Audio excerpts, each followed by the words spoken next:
नमस्कार। आज हम एक काफी चौंकाने वाली घटना पर बात कर रहे हैं।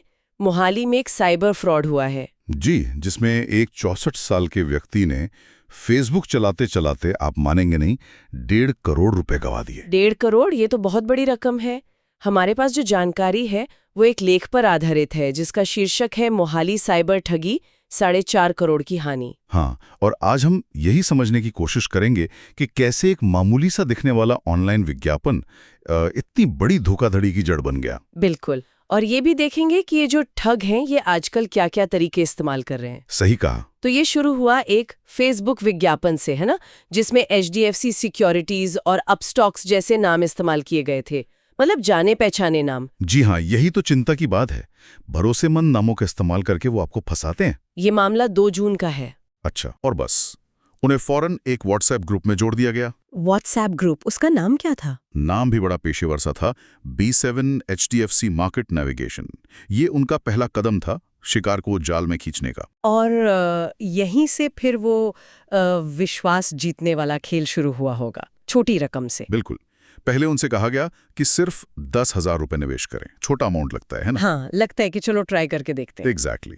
और फिर कुछ ही घंटों में उनको एक नकली ट्रेडिंग स्क्रीन पर दिखाया गया कि उनके 10,000 20,000 हो गए। अरे वाह, डबल! हाँ, डबल।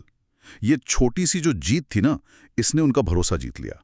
उनको लगा कि ये तो कमाल की स्कीम है। ये तो साइकोलॉजिकल खेल है पूरा। अच्छा, तो इस 10,000 के 20,000 होने के बाद क्या हुआ? बस इसी भरोसे का फायदा उठाया गया। उन्हें कहा गया कि अब बड़ा निवेश करें, बड़ा मुनाफा होगा। और उन्होंने किया। हाँ, उन्होंने कई बार में पैसे ट्रांसफर किए। पहले करीब 71,34,000 रुपए, फिर और 34,35,000 रुपए। ओह, ये तो बहुत बड़ी रकम है। जी, और हर बार ये ठग उन्हें नई आईडी, नए नकली डैशबोर्ड दिखाते रहे। उन डैशबोर्ड्स पर तो रकम बढ़ती जा रही थी, दोगुनी तिगुनी दिख रही थी। लेकिन असल में वो सारा पैसा इनके अपने कंट्रोल वाले बैंक खातों में जा रहा था। पीड़ित को तो बस स्क्रीन पर नंबर दिख रहे थे। और भरोसा पक्का करने के लिए कुछ और भी किया होगा इन्होंने। बिल्कुल। नकली सेबी सर्टिफिकेट तक दिखाए गए। सोचिए, सेबी जो हमारा मार्केट रेगुलेटर है, उसके नकली दस्तावेज। बाप रे! इतना ही नहीं, कुछ लोग बकायदा कंपनी के अधिकारी बनकर उनसे फोन पर बात करते रहे ताकि सब कुछ एकदम असली लगे। पूरी प्लानिंग थी मतलब। तो फिर ये भंडाफोड़ कैसे हुआ? पता कैसे चला कि ये सब नकली है? पता तब चला जब पीड़ित ने कोशिश की कि चलो अब थोड़ा मुनाफा निकाल लेते हैं। हाँ, विड्रॉ करने की कोशिश की होगी। जी, जैसे ही उन्होंने पैसे निकालने की बात की, अचानक वो सारे खाते, वो आईडी, वो व्हाट्सएप ग्रुप सब गायब मतलब डिलीट कर दिए गए। सारे संपर्क रास्ते बंद। तब उन्हें एहसास हुआ कि उनके साथ लगभग 1.5 करोड़ रुपए की ठगी हो चुकी है। ये तो सुनने में ही भयानक लग रहा है। पुलिस क्या कर रही है इस मामले में? मोहाली की जो साइबर क्राइम पुलिस है, उन्होंने मामला दर्ज कर लिया है। भारतीय न्याय संहिता और IT एक्ट की धारा 66C के तहत। ये धारा पहचान की चोरी यानी आइडेंटिटी थेफ्ट से जुड़ी है। पुलिस का मानना है कि ये किसी एक अकेले आदमी का काम नहीं है, ये एक पूरा संगठित सिंडिकेट है। संगठित सिंडिकेट मतलब ये लोग काफी पेशेवर तरीके से काम कर रहे थे, जैसे कोई कंपनी चला रहे हो। बिल्कुल। जिस तरह उन्होंने ब्रांडिंग इस्तेमाल की, नकली दस्तावेज बनाए, अधिकारी बनकर बात की, वो सब इसी तरफ इशारा करता है। ये तो सिर्फ टेक्नोलॉजी का खेल नहीं है, इसमें तो मनोविज्ञान का भी बड़ा हाथ है। हाँ, ये टेक्निकल और साइकोलॉजिकल मैनिपुलेशन का मिक्स है। और ये तरीके लगातार, आप देखिए, और ज्यादा सोफिस्टिकेटेड होते जा रहे हैं। सही कहा। और ये घटना सिर्फ एक व्यक्ति की दुखद कहानी नहीं है।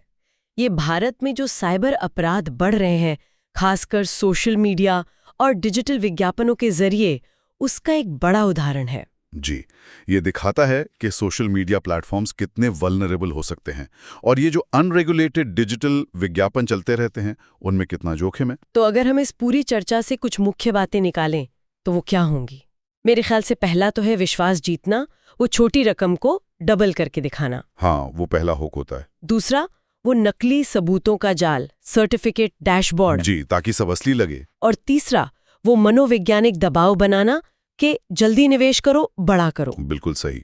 ये तीनों चीजें मिलकर काम करती हैं, और ये हम सब के लिए एक जरूरी सवाल भी खड़ा करता है, नहीं? क्या सवाल? यही कि ऑनलाइन अगर कोई बहुत लुभावना मौका दिखे, खासकर निवेश का, तो उसकी सच्चाई कैसे परखें? वो भी तब जब वो जाने माने भरोसेमंद नामों का इस्तेमाल कर रहे हों। ये बहुत जरूरी सवाल है। पुलिस भी तो बार बार चेतावनी देती है कि ऐसी स्कीम से सावधान रहें जो अवास्तविक रिटर्न का वादा करती हैं।